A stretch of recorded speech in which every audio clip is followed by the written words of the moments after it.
Greetings, this is Charles McCall again with Mentoring Growing Leaders, Leadership 101, and this is lesson number 4. We're going to be talking about the heart of a leader. The word heart in the English Bible is used 762 times. And we're going to discover that there's many different kinds of hearts. And when we're talking about the heart, we're not necessarily talking about the organ on the inside of our chest that is pumping blood through our system to keep us alive. And you probably know that, but the word is used in culture, and the word is used in the Bible, talking about something on the inside of a person. It's talking about their emotions sometimes, but often it's talking about the character. Character is something that defines us. What kind of a person are we? People will follow you as a leader for many reasons. And John Maxwell has a book he's written and lessons on the 5 levels of leadership, which is really 5 reasons why people follow us. And people do follow us for various reasons, and we'll get to that later on in this course. But people will follow you for many different reasons, because you're going to promote them, because they like you, because they agree with your vision. But people will stay with you because of your heart. In the end, it's your character that matters. And if you have issues, serious issues in your character, it's probably going to catch up with you sometime in your ministry, sometime in your work, sometimes in your relationships with others. And so we need to focus on the importance of character. And so just a few, as I said, 762 times the word character, I use heart, is used in the Bible. And there's many different kinds. I'd like to recommend a book. My pastor that had a major influence on me is Frank Damasio. And Frank Damasio wrote a book a long, long time ago called The Shaping of a Leader. Called The Shaping of a Leader by Frank Damasio. And in his book, he's got a big, massive chapter on the heart of a leader. And he goes into massive detail on studying and dissecting it. And it's a great resource if you want to teach on the heart, or you just want to study on the heart for your own personal evaluation. It is really important that you and I evaluate our heart, evaluate our character.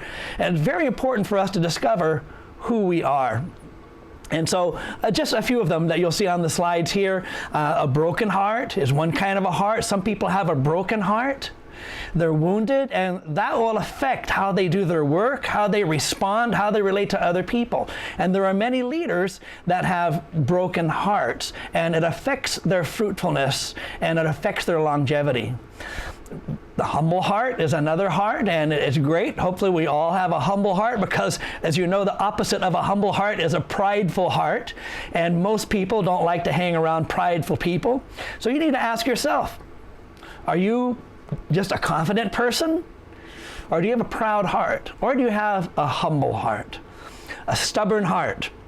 Very good to analyze ourselves, evaluate ourselves. Do we have a stubborn heart that when our boss or when someone tells us to do something, or we're expected to do something, does something rise up on the inside of us? That could be an indication of stubbornness. I'm telling you this because these things will burn you in the future. If we don't at least control them, if we're not at least aware of character flaws and strengths and weaknesses of our character, it will end up affecting us in our leadership and our relationship with others. The proud heart, I've mentioned, the tender heart.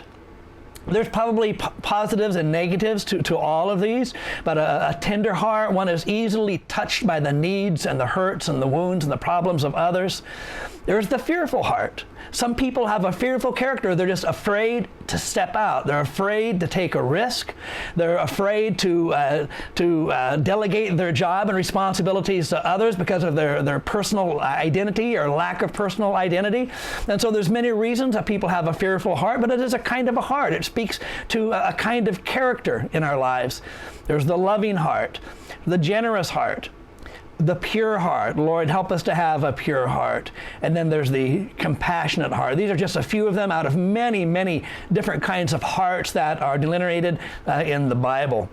And so the question would arise, how is our character developed? How is our heart developed? And so here we are at whatever age you're at now, and you've developed into a certain kind of a person. How did you become that kind of a person? You have a certain kind of a heart. You have a certain kind of a character. How did you develop to be that kind of a person? Our character, whether it's good or bad, is of course developed during the course of our lifetime, and we can make adjustments to it. And there's people that make adjustments to us and they affect our character. But primarily our character is affected by our parents. What our parents think of us, what they say to us, and how they relate to us, it is a major influence on the kind of character, whether we end up being fearful or shy or proud or sneaky or underhanded. Many times that is created as a result of how our parents have related to us, and of course our friends. Especially in our formative years, in our primary school and going into junior high school, that we're affected by our friends, and we begin to shift our character, either at a positive or a negative, to be accepted by our friends. Of course, our culture, I live in Cambodia, I live in Asia, and we have European culture, African culture, South American culture, North American culture, cultures of all kinds. And so our culture also affects our character. If there's peer pressure from our entire culture to be a certain way, we will probably be that way. And then, of course, the decisions that we make are critical in affecting our character. Someone has said a long time ago, and you've probably heard this before, that if you sow a thought, you reap an action. Everything starts with the thought. We're talking about our character, we're talking about issues of life, we're talking about who we are as a person and who we are as a leader and who we want to become as a leader. Everything starts with the thought. And so to change anything in our life, we have to change our thinking. And so if we sow a thought, we're going to reap an action. If we think it and keep thinking it, we're probably going to do it. If we sow an action again and again, it becomes a habit. And if we sow a habit, that creates a character. And so thinking, actions, habit, and eventually we have a certain kind of a character, either positive or negative. If we sow a character, we reap a lifestyle. And we sow a lifestyle, we reap a destiny. This is huge. That my mentors taught me this a long, long time ago. And I've tried to use it as a compass, as a guiding light in my life and my ministry and my relationships with others. Sow a thought, you reap an action. Sow an action, you reap a habit. Sow a habit, you reap a character. Sow a character, you reap a lifestyle. Sow a lifestyle, and you reap a destiny. Psalm 78, verse 72, and David shepherded them with the integrity of his heart, and with skillful hands he led them. This is a key verse for us. We have integrity of heart, and we have skillfulness of hands. Our heart, of course, is associated with our character, and we need both skills and we need good character to lead successfully. Our heart is the foundation of our leadership. Our heart is the foundation of our leadership. Most of us focus on the outward. We focus on time management, we focus on management skills, leadership skills, vision, casting vision, and all of that, which of course is essential, but there needs to be as much focus on what's on the inside. Our heart is the foundation of our leadership, and our character is the foundation of our leadership and success in life. We use our skills to build on that foundation. You remember the parables that Jesus told about building on faulty foundations, building on the sand, and the storms came, so the wind blew, and the house crashed down. The Apostle Paul also gave us the same illustration. He said, be careful how you build, with wood, hay, or stubble, or gold, silver, and precious stones. Because in that day, our foundations, our life will be tested, and some will be burned up, and some will remain. And so the foundation to our success in life and relationships, in our work, and everything that we do is our character. And so I'm talking to you, and I'm going to be talking to you a lot and trying to develop your skills and your thinking to become a great successful leader, but I need to talk to you as well about being careful about our character. People will follow us because they believe that they can trust us. trust is foundational to relationships. And when trust is broken, it is really hard to rebuild. I'm telling you that if we don't keep our word, if we do something that is untrustworthy and cause people to doubt us, it will take a long, long, long time to rebuild that trust. And trust is a character trait. Trust is a heart trait. It's essential for us to have the right heart to have influence. And so leadership is influence, and if we want influence, we have to have the right heart. Most people focus on the outside rather than on the inside. As I've just said, we focus on the skills of leadership, of how to manage people, how to resource, how to gain finances, how to recruit, how to train, how to cast vision, and all of those things. Most people, most of the books that you look at focus on the outside, but we must focus on the inside as well. We do what is right before we tell others the right thing to do. Very critical as well. If you want to lead somebody someplace, you need to at least be on the journey to that place as well. You can't tell somebody to do something that you haven't done yourself. I'm not talking necessarily about skills. If you tell them how to build a house and you don't know how to build a house, that's not what I'm talking about. But let me give you an example that I've trained hundreds of leaders. And I've been a missionary, and I've been the director of a nonprofit organization. And as I said, I've lived in Cambodia since 1995, and it's been very rough. There was a war going on when I moved here. We didn't have any electricity in our house. We ran out of water after a few months. I've traveled all over this country.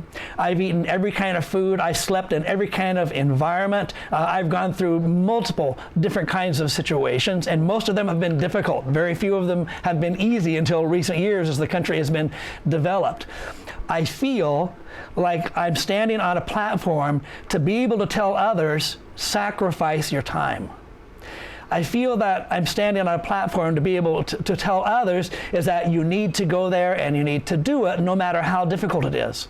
Why? Because I've been there. And so I have very much confidence speaking to other missionaries or speaking to the Cambodian leaders that I've trained. And so things that you want people to do, you need to at least have some experience in that area. What I'm saying is you can't be a hypocrite. And you can't say, go do this and sacrifice and give and do all these things that you want them to do, but not have done it yourself, at least to a degree, at least to a measure. We can persuade people to follow us because of our skills, but they will stay with us because of our good character and our good heart. You know, I'm living in a country that is not known for its morality and not known for its integrity. Many developing nations are corrupt. Many developing nations have a lot of serious negative issues with their government, with their society. But you see, in this city that I live in, you see some of the most expensive cars in the world. You see some of the most beautiful houses in the world. And you see government leaders that are living in the lap of luxury, and they're corrupt. They're not doing things. They do not have a good heart. They oppress people. They cheat people. But it seems like that they're successful. It seems like they've got a great following. I'm just saying that if you know anything about history, that won't last. It may last for most of their lifetime, but in the end, most dictators get overthrown. In the end, most CEOs that are liars and cheats and oppressors, they end up crashing and burning and losing it. And so we can persuade people to follow us because of our skills, because of what we have to offer them. But I don't know about you. If you're in a business, or if you're in an organization, you're in a school, or you're in a church, we want long-lasting success, and we want generational success. Let me say that again. We want long-lasting success, and we want generational success.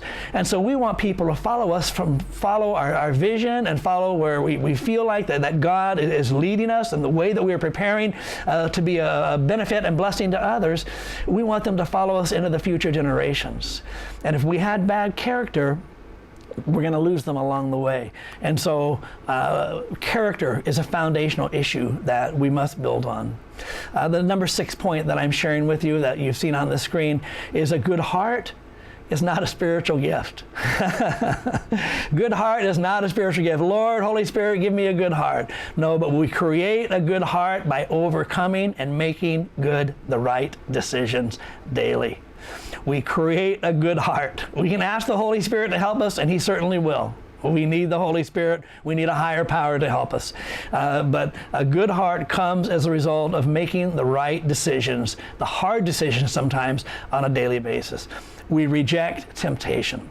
We reject the temptation to lie. We reject the temptation to cut corners. We reject the temptation to not confess to our superiors when we've done something wrong, or to confess to our employees when there's a precarious situation. And so we will be honest. We will reject the different kinds of temptation that will come to us. We're honest. We persevere. We do right when everybody else is doing wrong. This is what develops character. This changes something on the inside of us, one step at a time. And we forgive others when they hurt us. If you're a leader, you're going to encounter a lot of hurt. You're going to encounter a lot of pain as a result of your own decisions, the result of what people do to us and how people sometimes betray us. But it's essential. This is one of our lessons that we're going to be covering in this series, 101, is that we forgive others when they hurt us. Because if you allow a root of bitterness in your heart, it will poison you. It will affect how you relate to people. It will affect your leadership. And so develop a good heart. Develop good character. Here are a few points. Number one, don't cheat and don't lie. Make a commitment. Whatever the situation is, I will not cheat, I will not cut corners, I will not hide things, and I will not lie. Second thing is, keep your promises. This is huge. That if we tell somebody we're going to do something, we better do it, or else we better have a really, really good reason why it's just impossible for us to fulfill our promises. Because that's trust. People will believe us, people will follow us because of trust. And if we don't do what we say we're going to do, it breaks trust, and eventually they will leave us. Don't do anything you'll have to hide from others. Keep everything above board. Make your priority in life to help others succeed. You know what? I'm a leader. I've been a leader for many years, and I have many faults. I know what many of those faults are, and sometimes those faults, they hurt my relationships with the people that I'm trying to lead, the people that are following me, or the people that I have influence over. But my heart, I'm hoping that love covers a multitude of sins.